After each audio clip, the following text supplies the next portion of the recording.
Friends, आज हम बात करने वाले हैं नेगेटिविटी नाम के डीमन यानी शैतान की। ये डीमन हम सब के अंदर है। किसी के अंदर ये छोटे रूप में है तो किसी के अंदर ये इतना बड़ा आकार ले चुका है कि वो इंसान अपने असली रूप में नहीं बल्कि अपने डीमन के रूप में है। आज की हमारी कहानी भी इसी डीमन की है, जिसमें हमारे अंदर की नेगेटिविटी को एक जीव से जोड़कर दिखाया गया है कि किस तरह से एक लड़की पर नेगेटिविटी के हावी होते ही वो डीमन बड़ा हो जाता है। और एक समय तो ऐसा भी आता है कि जब लड़की की जान खतरे में आ जाती है। तो चलिए देखते हैं कि कैसे हमारे अंदर की नेगेटिविटी नाम के इस डीमन को काबू किया जा सकता है। फ्रेंड्स, 2023 में रिलीज इस मूवी का नाम है अपेंडेज। मूवी की शुरुआत में हम हिना नाम की एक लड़की को देखते हैं जो अपने पेरेंट्स के साथ डिनर कर रही है। उसे देखने से ऐसा लगता है कि वो किसी बात को लेकर स्ट्रेस में है। इसी बीच उसकी मॉम उसे कुछ ऐसा बोल देती है जिससे हिना का स्ट्रेस लेवल और बढ़ जाता है, लेकिन वो कोई भी रिएक्शन नहीं देती है। उसी समय हिना को अपने पेट में कुछ हलचल महसूस होती है। उसे तेज दर्द होने लगता है। ऐसा लगता है कि कोई चीज उसके पेट से बाहर निकलने की कोशिश कर रही है। इससे वो बहुत घबरा जाती है, लेकिन जब वो अपने पेट पे अपने हाथ से सहलाती है तो कुछ ही देर में सब कुछ ठीक हो जाता है। इसके बाद हिना अपने अपार्टमेंट में चली जाती है। दरअसल हिना अपने पेरेंट्स से अलग रहती है। हिना एक फैशन डिजाइनर है और एक कंपनी में जॉब करती है। आज हिना के पास काम का प्रेशर कुछ ज्यादा ही था, इसीलिए वो अपना कुछ काम घर ले आई है। इसी दौरान उसके हाथ में एक सुई चुभ जाती है, लेकिन काम ज्यादा होने की वजह से वो कंटिन्यू करती है, क्योंकि अगली ही सुबह उसे बॉस को एक डिजाइन बना के देना है। अगली सुबह जब हिना अपने बॉयफ्रेंड केलिन के साथ बाथरूम में थी, तब हम उसकी कमर पे एक बर्थ मार्क देखते हैं और यहीं पे ही उसे पिछले कुछ दिनों से अजीब महसूस हो रहा है। थोड़ी देर बाद जब वो ब्रेकफास्ट कर रही थी, तब उसे उसके बॉस का एक मैसेज मिलता है जो उसे बेस्ट डिजाइन की उम्मीद कर रहा था। मैसेज देख के वो पैनिक हो जाती है और उसे एक बार फिर से अपनी बर्थ मार्क वाली जगह पे दर्द होने लगता है। उसी दर्द में वो ऑफिस जाती है।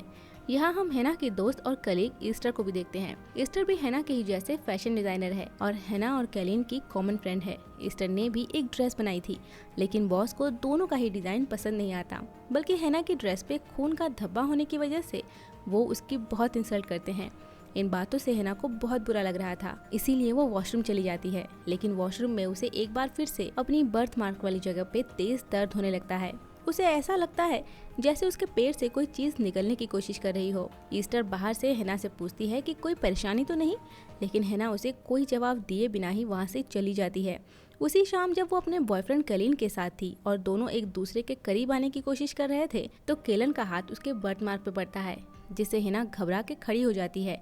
ठीक उसी समय एक बार फिर से उसे अपने बॉस का मैसेज मिलता है कि कल उसे अपना नया डिजाइन दिखाना होगा, जिससे तुरंत ही हिना का सारा मूड बदल जाता है और वो कोई नया डिजाइन बनाने की कोशिश करती है, लेकिन उसका दिमाग काम ही नहीं कर रहा था। जैसे जैसे वो स्ट्रेस में जा रही थी, उसके पेट से वो चीज बाहर निकलने की कोशिश कर रहा था। हिना जैसे ही अपनी टी शर्ट ऊपर करती है, ये देखकर वो चौंक जाती है कि एक बदसूरत सा क्रिएचर उसके शरीर के साथ जुड़ा हुआ है, जो बातें भी कर सकता है।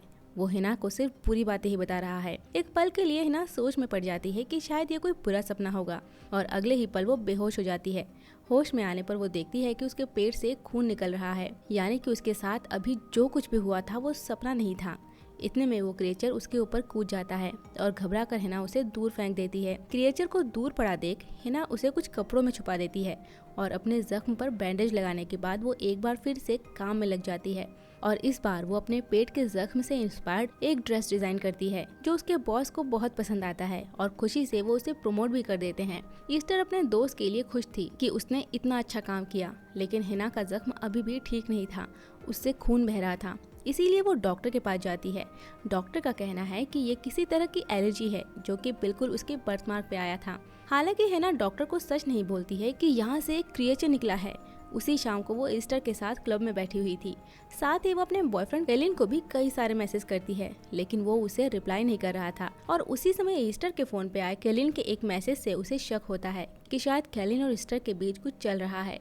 इसीलिए वो तुरंत वहाँ से घर आ जाती है। घर आते ही वो देखती है कि क्रिएचर अब और भी बड़ा हो चुका है, उसके हाथ पैर भी निकल आए हैं। दरअसल हिना जब भी स्ट्रेस में होती है या मेंटली वीक फील करती है, तब तब ये क्रिएचर स्ट्रॉन्ग होता जाता है। अब ये क्रिएचर हिना से अजीब अजीब सी बातें करने लगता है, जैसे कलिन उसे प्यार नहीं करता, वो ईस्टर को पसंद करता है, हिना को तो कोई भी प्यार नहीं करता, वो इसी तरह अकेली ही मर जाएगी। और बातों बातों में ये क्रिएचर हिना को हिप्नोटाइज करने की कोशिश करता है। ठीक उसी समय हिना के पास उसकी मॉम की कॉल आती है, जिससे वो होश में आ जाती है और अगले ही पल उस क्रिएचर को वो अपने जूते से मार के बेहोश कर देती है। हिना की मॉम उसे अपने घर में होने वाले एक पार्टी के बारे में कुछ बताना चाहती थी, लेकिन वो कॉल रिसीव नहीं करती। इसके बाद वो उस क्रिएचर को बैग में डाल के अपने बेसमेंट में रख देती है। अगले दिन कैलिन और ईस्टर हिना को अपने साथ पिकनिक पे जाने को बोलते हैं, लेकिन हिना को कैलिन और ईस्टर की बढ़ती नजदीकियों से जेलस होने लगती है और वो बीमारी का बहाना बना के उनके साथ जाने से मना कर देती है।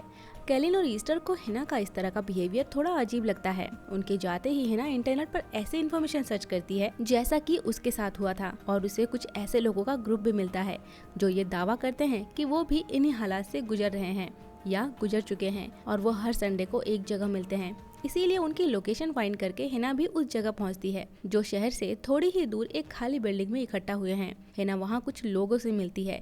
उनके भी बॉडी पर वैसे ही बर्थमार्क के निशान थे जैसे कि हिना की बॉडी पर थे।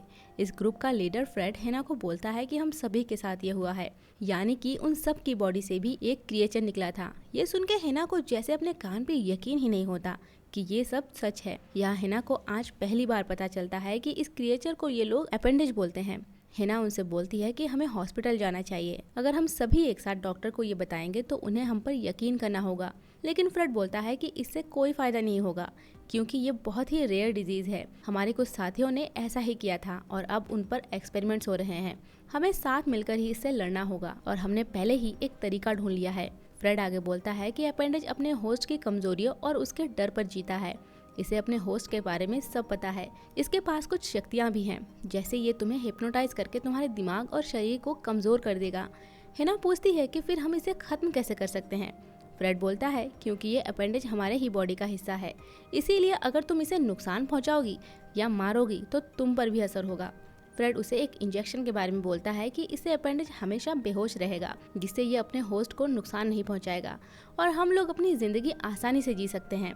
दरअसल काफी समय से इन लोगों ने अपने अपने अपेंडेज को इसी तरह इंजेक्शन की मदद से कैद करके रखा है और सभी एक आम जिंदगी जी रहे हैं। इनमें से हर एक की जिंदगी में कुछ न कुछ बुरा हुआ है, जिस वजह से इस जीव ने जन्म लिया। फ्रेड से कुछ इंजेक्शन लेकर हिना अपने घर वापस आती है। वो अब समझ चुकी है कि उसे बस उस अपेंडेज को अपने ऊपर हावी नहीं होने देना है। इसी ग्रुप में हिना की मुलाकात क्लाउडिया नाम की एक औरत से होती है और बाद में दोनों अच्छे दोस्त बन जाते हैं। क्लाउडिया हिना को अपने घर कॉफी के लिए इनवाइट करती है, जहां दोनों को एक दूसरे के बारे में और अच्छे से जानने का मौका मिलता है।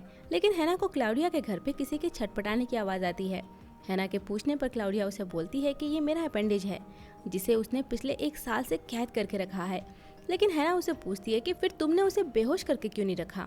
इस पर क्लाउडिया का कहना है कि हमें कभी कभी अपने अपेंडेज को थोड़ी बहुत छूट दे देनी चाहिए, इससे हम दूसरों के राज जान पाते हैं। इसके बाद एक इंजेक्शन लेकर वो अपने अपेंडेज को शांत करने के लिए जाती है। उसी शाम हिना भी घर आके ऐसा ही करती है, यानी फ्रेड के दिए इंजेक्शन को वो अपने अपेंडेज को लगा देती है, जिससे हिना को भी नींद आने लगती है। लेकिन अगले ही पल उसे फ्रेड की कही बातें याद आ जाती है कि वो इस पर काबू पा सकती है। उसी रात जब वो काम में बिजी थी, तभी कैलिन उसके घर पे आता है, जिसे देखकर हिना बहुत खुश होती है। लेकिन कैलिन को ये थोड़ा अजीब लगता है। उसे लगता है जैसे हिना किसी बात को लेकर परेशान है। हिना भी मन ही मन कैलिन को सब कुछ बताने के बारे में सोचती है। उस अपेंडेज को वो कैलिन को भी दिखाना चाहती थी, लेकिन तभी कैलिन उसे बोलता है कि उसे और ईस्टर को हिना की बहुत फिक्र हो रही थी। ये सुनते ही एक बार फिर से हिना परेशान हो जाती है। वो कैलिन को बोलती है कि मुझे पता है कि तुम दोनों एक दूसरे के करीब आ चुके हो। इस बात से नाराज होकर कैलिन वहाँ से चला जाता है, क्योंकि उसके और ईस्टर के बीच में ऐसा कुछ भी नहीं है। वो बस अच्छे दोस्त हैं। अब हिना और परेशान रहने लगी है। अगले दिन ऑफिस में जब ईस्टर उसके पास आती है, तब हिना बेवजह ही ईस्टर पर भी गुस्सा होती है। कहीं ना कहीं वो अपने अपेंडिक्स की वजह से परेशान थी। उसे समझ नहीं आता कि छोटी छोटी बातों पे उसका स्ट्रेस लेवल बढ़ता ही जा रहा है। इस नाजुक मोड़ पे उसे क्लाउडिया की याद आती है, क्योंकि वो उससे सब कुछ खुल के बोल सकती है। उसी रात वो उससे मिलने जाती है। दोनों ढेर सारी बातें करते हैं। क्लाउडिया उसे एक घटना के बारे में बोलती है कि एक बार उसके अपेंडिक्स ने उसे बताया कि उसका हस्बैंड उसे धोखा दे रहा है, और उसकी बात सच साबित हुई, जिसके बाद उसने अपने हस्बैंड से डाइवोर्स ले लिया। वो हिना को भी यही आइडिया देती है। वो हिना को समझाती है कि वो थोड़ा बहुत कंट्रोल अपने अपेंडिक्स को दे सकती है, जिससे उसे काफ़ी मदद मिलेगी, लेकिन वो उसे पूरी तरह खुद पर हावी ना होने दे। हिना खुद भी इन हालात से तंग आ चुकी थी। वो क्लाउडिया को अपना एक सीक्रेट बोलती है कि जब वो हाई स्कूल में थी तब उसने अपनी जान लेने की कोशिश की थी।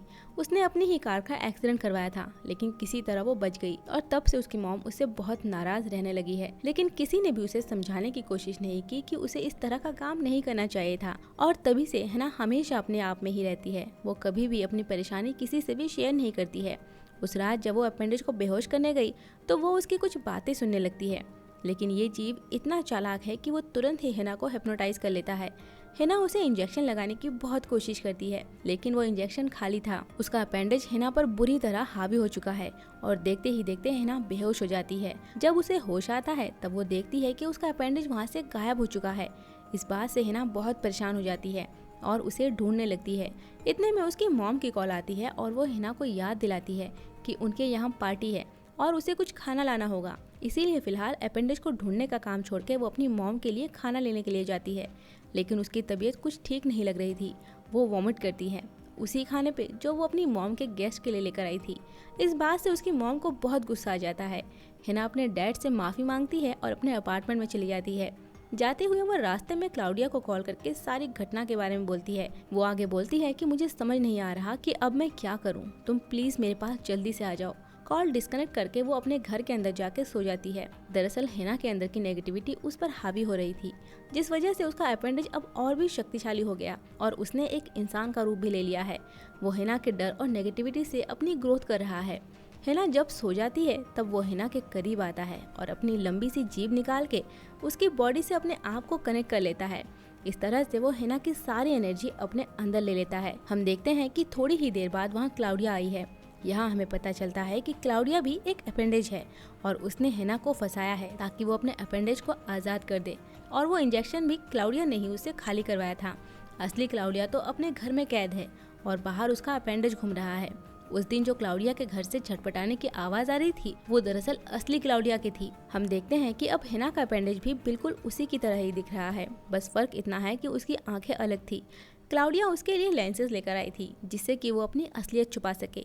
अब दोनों मिलकर असली हिना को बेसमेंट में ले जाकर बांध देती हैं, जहाँ पहले हिना ने अपने अपेंडेज को बांध रखा था, और उसके बाद वो उसे वही इंजेक्शन देती है जिससे वो मरेगी तो नहीं, लेकिन अपने होश में भी नहीं रहेगी, क्योंकि अपेंडेज अपने होस्ट को मार नहीं सकते जब तक कि उन्हें कोई दूसरा होस्ट न मिल जाए। अब अपेंडेज हिना की जिंदगी जीने लगी थी और सबसे पहले वो कैलिन और ईस्टर को मैसेज करती है। उसी शाम ईस्टर हिना से मिलने के लिए उसके अपार्टमेंट में जाती है। तब वो वहाँ हिना और क्लाउडिया को साथ में देख के हैरान हो जाती है। ईस्टर को बिल्कुल भी पता नहीं चलता कि ये असली हिना नहीं है बल्कि उसका अपेंडेज है। वो बस क्लाउडिया के बारे में ही सोचती रहती है कि ये कौन है, और हिना के घर के अंदर जाए बिना ही वो वहाँ से चली जाती है। हम देखते हैं कि अगले दिन हिना एक ड्रेस डिज़ाइन करती है जो उसके बॉस को बहुत पसंद आता है। दरअसल ये अपेंडेज इंसानों का माइंड रीड कर सकता है, इसीलिए उसने हिना के बॉस का माइंड रीड करके ये पता कर लिया है कि उसे किस तरह का डिज़ाइन पसंद है। हिना की डिज़ाइन ड्रेस बॉस को बहुत पसंद आती है और वो उसे प्रमोट भी कर देते हैं। ईस्टर को अब भी कुछ अजीब लगता है क्योंकि उसे हिना के हाथ पे बना टैटू नहीं दिखाई देता। वो समझ जाती है कि ये कोई और है। हम देखते हैं कि ऑफिस के बाद क्लाउडिया और हिना उसी बिल्डिंग में जाते हैं जहाँ हर संडे उनकी मीटिंग होती है। यहाँ हमें पता चलता है कि वहाँ मौजूद सारे लोग असली इंसान नहीं थे बल्कि उनके अपेंडेज थे। उन्होंने बस हिना को अपने जाल में फंसाया जिससे कि वो अपने अपेंडेज को आज़ाद कर दे। दरअसल फ्रेड पिछले कुछ दिनों से इस बात पर रिसर्च कर रहा है कि अपेंडेज अपने होस्ट के अलावा किसी और की नेगेटिविटी पे जिंदा रह सकता है या नहीं। इसीलिए वो एक आदमी को पकड़ के लाता है। सबसे पहले वो उसे हिप्नोटाइज करता है और फिर वो अपनी जीभ से उसकी सारी एनर्जी अपने अंदर ले लेता है, जिसे देखकर वहाँ मौजूद सभी अपेंडेज बहुत खुश हो जाते हैं। यानी अब इन्हें सिर्फ अपने होस्ट पर ही डिपेंड रहने की ज़रूरत नहीं है।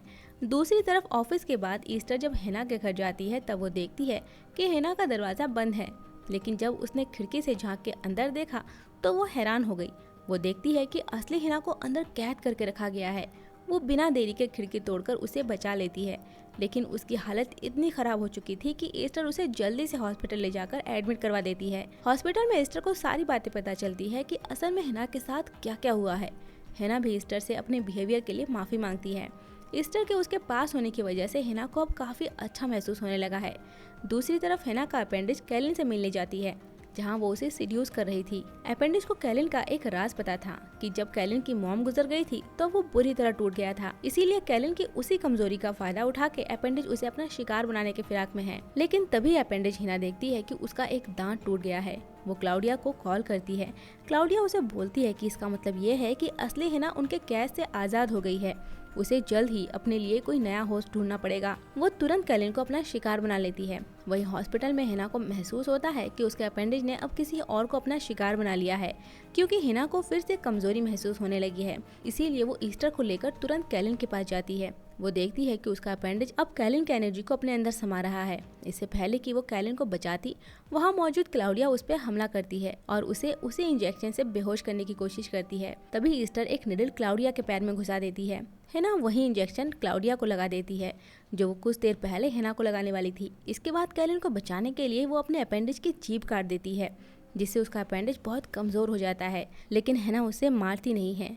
हिना ने अब उसे अपना लिया है। वो बोलती है कि मैं तुम्हारा ख्याल रखूंगी। इसके बाद ये लोग असली क्लाउडिया को भी आजाद कर देते हैं। अब हिना अपने अपेंडिज के साथ एक नॉर्मल लाइफ जीने लगी है, यहाँ तक कि वो अब ईस्टर के साथ मिलकर अपनी कंपनी शुरू करना चाहती है। हिना ने अपने पेरेंट्स से भी अपनी गलतियों के लिए माफी मांग ली, जिससे उनके बीच की दूरियां भी खत्म हो गई। और अंत में हम देखते हैं कि उसका अपेंडिज आज भी उसी के साथ है और हिना उसका एक छोटे बच्चे की तरह ख्याल रखती है, क्योंकि अब वो साइज में बिल्कुल छोटे से बच्चे के जैसे है और कमज़ोर है। यानी हम जितनी भी कोशिश कर ले अपने अंदर की नेगेटिविटी को 100% तक कभी भी ख़त्म नहीं कर सकते हैं, लेकिन हाँ, उस पर काबू ज़रूर पा सकते हैं। और इसी के साथ ही ये कहानी यहीं पे ख़त्म होती है। तो फ्रेंड्स, कैसी लगी आपको ये कहानी कमेंट में ज़रूर बताएं और साथ ही ये बताना ना भूलें कि इसके बाद आप कौन सी मूवी की कहानी को सुनना चाहेंगे। अगर आपको हमारा एक्सप्लेनेशन अच्छा लगा हो तो वीडियो को लाइक, शेयर एंड सब्सक्राइब कर हमें सपोर्ट करें। जल्द ही मिलते हैं एक और मज़ेदार कहानी के साथ। तब तक के लिए बाय बाय।